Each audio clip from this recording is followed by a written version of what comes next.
सोचो, एक बच्चा जो 9 साल की उम्र में 10वीं पास कर जाए, 11 साल की उम्र में BSc फिजिक्स, 12 साल में MSc फिजिक्स, 21 साल में PhD और 22 साल की उम्र में IIT का सबसे कम उम्र का प्रोफेसर बन जाए। दुनिया उसे इंडिया का आइंस्टाइन कहने लगे। टीवी चैनल, अखबार, वैज्ञानिक कॉन्फ्रेंस, हर जगह उसकी तारीफों के पुल बांधे जाएं। लेकिन फिर एक दिन ऐसा आए जब यह चमकता सितारा अचानक गायब हो जाए। ये कहानी है तथागत अवतार तुलसी की, एक ऐसे जीनियस की जो पैदा हुआ तो था सितारों को छूने के लिए, लेकिन जिसकी उड़ान को रोक दिया हालात ने, सिस्टम ने और शायद किस्मत ने भी। 9 सितंबर 1947, पटना, बिहार। एक साधारण से घर में जन्मा असाधारण बच्चा। पिता डॉ. अक्षय कुमार तुलसी, पेशे से डॉक्टर। मां शशिकला तुलसी, जो पढ़ाई लिखाई में गहरी रुचि रखती थीं। तथागत का बचपन किसी सामान्य बच्चे जैसा नहीं था। जब मोहल्ले के बच्चे खिलौनों से खेलते, रंग भरते, तथागत पेंसिल और कागज पर गणित के समीकरण हल करता। 4 साल की उम्र में अखबार पढ़ सकता था। मां बताती हैं, हमें जल्दी ही पता चल गया था कि यह बच्चा बाकी बच्चों जैसा नहीं है। 6 साल की उम्र में पूरी की पूरी स्कूल की किताबें हफ्तों में खत्म कर देता। कक्षा में शिक्षक अक्सर हैरान हो जाते। जब भी सवाल पूछा जाता, तथागत सिर्फ जवाब नहीं देता, बल्कि उस सवाल से जुड़े ऐसे सवाल खड़े कर देता जिनके जवाब देने में खुद शिक्षक को समय लग जाए। तथागत की पढ़ाई की गति इतनी तेज थी कि स्कूल प्रशासन ने उसके लिए विशेष इंतजाम किए। टाइमलाइन: 9 साल की उम्र 10वीं पास, 11 साल की उम्र BSc फिजिक्स, 12 साल की उम्र MSc फिजिक्स। ये सुनने में जितना आसान लगता है, वास्तव में उतना ही अविश्वसनीय है। 12 साल की उम्र में जब हम में से ज्यादातर लोग 7th या 8th की किताबों में उलझे होते हैं, तथागत मास्टर्स लेवल की क्वांटम मैकेनिक्स की कक्षाओं में बैठकर सैद्धांतिक भौतिकी के कठिनतम सिद्धांतों को समझ रहा था। मीडिया ने उसे नोटिस करना शुरू कर दिया। अखबारों में सुर्खियां बनने लगीं। पटना का चाइल्ड प्रोडिजी, इंडिया का वंडर किड, भविष्य का आइंस्टीन।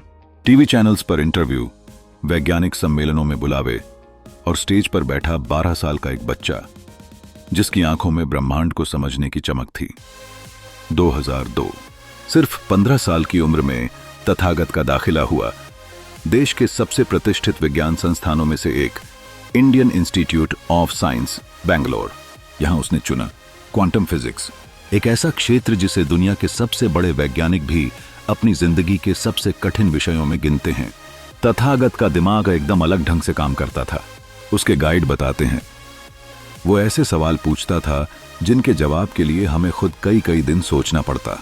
वो पुराने सिद्धांतों को नए ढंग से देखता और हर समस्या का हल खोजने में अडिग रहता। क्लासरूम में वह सबसे छोटा था, लेकिन उसके जवाब, उसकी रिसर्च आइडियाज अक्सर सबसे बड़े वैज्ञानिकों को भी चुप कर देते। 2009, 21 साल की उम्र में तथागत ने PhD पूरी की। थीसिस सिर्फ 30 पेज की, लेकिन हर पेज मास्टरपीस। आमतौर पर PhD थीसिस सैकड़ों पन्नों की होती है, लेकिन तथागत ने इतने छोटे आकार में इतने बड़े कॉन्सेप्ट्स को समेट दिया कि पढ़ने वाला हर वैज्ञानिक दंग रह गया। उसकी थीसिस में जटिल गणनाएं, नए सिद्धांतों के प्रस्ताव और एक ऐसा अंदाज था जो किसी भी रिसर्चर के लिए प्रेरणा बन सकता था।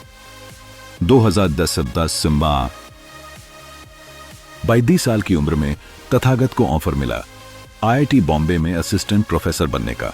इतिहास में सबसे कम उम्र में यह पद पाने वाला कोई नहीं था। वो सिर्फ शिक्षक नहीं था, बल्कि अपने छात्रों के लिए प्रेरणा का स्रोत बन गया। उसकी कक्षाओं में सिर्फ पढ़ाई नहीं होती थी, बल्कि विज्ञान के प्रति एक जुनून पैदा होता था। छात्र कहते, सर आपकी क्लास में ऐसा लगता है जैसे विज्ञान हमारे सामने जिंदा हो गया हो। लेकिन जिंदगी हमेशा एक सीधी रेखा पर नहीं चलती। 2019, एक ऐसी तारीख जिसने सब बदल दिया। तथागत को गंभीर एलर्जिक अस्थमा हो गया। सांस लेने में तकलीफ, अस्पताल के चक्कर और महीनों तक कक्षाओं से दूर रहना पड़ा। IIT बॉम्बे ने कहा, हम आपका कॉन्ट्रैक्ट रिन्यू नहीं कर सकते। और देखते ही देखते जिस इंसान को कभी देश का गौरव कहा जाता था, वो अपनी नौकरी, अपनी पहचान और अपने सपनों से दूर हो गया। कई लोगों ने सोचा ये अंत है, लेकिन तथागत के लिए ये बस एक और चैलेंज था। इलाज, परिवार का सपोर्ट और अपनी जिज्ञासा को जिंदा रखते हुए उसने फिर से आगे बढ़ना शुरू किया। 2037 में पाटलिपुत्रा यूनिवर्सिटी में नई नौकरी मिली। वो फिर से पढ़ाने लगा, फिर से अपने सपनों को जीने लगा। तथागत की कहानी हमें सिखाती है, टैलेंट जरूरी है, लेकिन धैर्य और स्वास्थ्य उससे भी जरूरी हैं। गिरना हार नहीं, लेकिन न उठना हार है। जीनियस को संभालने के लिए सिर्फ सिस्टम नहीं, बल्कि समाज की समझ भी जरूरी है। तथागत अवतार तुलसी, एक नाम जिसने कम उम्र में विज्ञान की दुनिया को हिला दिया। लेकिन सवाल यह है, क्या हम अपने जीनियस को संभालने में नाकाम हैं? कमेंट में बताओ, तुम्हारे हिसाब से क्या भारत में जीनियस को सही सपोर्ट मिलता है?